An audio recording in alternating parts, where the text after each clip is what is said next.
Hi, this is Mike. I'm reading Robert Alter's translation of Exodus chapter 20. And God spoke all these words, saying, I am Yahweh, your God, who brought you out of the land of Egypt, out of the house of slaves. You shall have no other gods beside me. You shall make no carved likeness and no image of what is in the heavens above, or what is on the earth below, or what is in the waters beneath the earth. You shall not bow down to them, and you shall not worship them. For I am Yahweh, your God, a jealous God, reckoning the crime of fathers with sons, with the third generation and with the fourth, for my foes, and doing kindness to the 1,000th generation for my friends, and for those who keep my commands. You shall not take the name of Yahweh your God in vain, for Yahweh will not acquit whosoever takes his name in vain. Remember the Sabbath day to hallow it. 6 days you shall work, and you shall do your tasks. But the seventh day is a Sabbath to Yahweh your God. You shall do no task, you and your son and your daughter, your male slave and your slave girl, and your beast and your sojourner who is within your gates.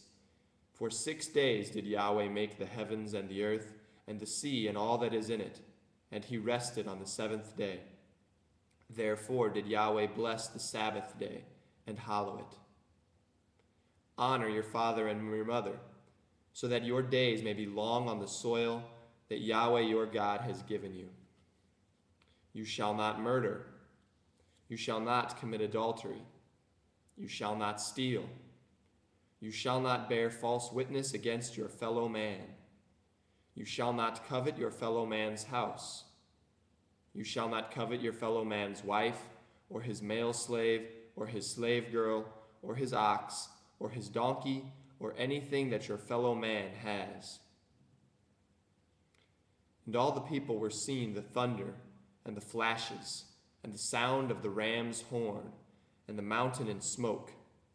And the people saw, and they drew back and stood at a distance. And they said to Moses, Speak you with us that we may hear, and let not God speak with us lest we die. And Moses said to the people, Do not fear, for in order to test you, God has come, and in order that his fear be upon you, so that you do not offend. And the people stood at a distance, and Moses drew near the thick cloud where God was. And Yahweh said to Moses, Thus shall you say to the Israelites, You yourselves saw that from the heavens I spoke with you. You shall not make with me gods of silver and gods of gold. You shall not make them for yourselves. An earthen altar shall you make for me, and you shall sacrifice upon it your burnt offerings and your communion sacrifices, your sheep and your cattle. In every place that I make my name invoked, I shall come to you and bless you. And should you make me an altar of stones, you shall not build them of hewn stones. For your sword you would brandish over it and profane it. And you shall not go up by steps upon my altar, that you may not expose your nakedness upon it.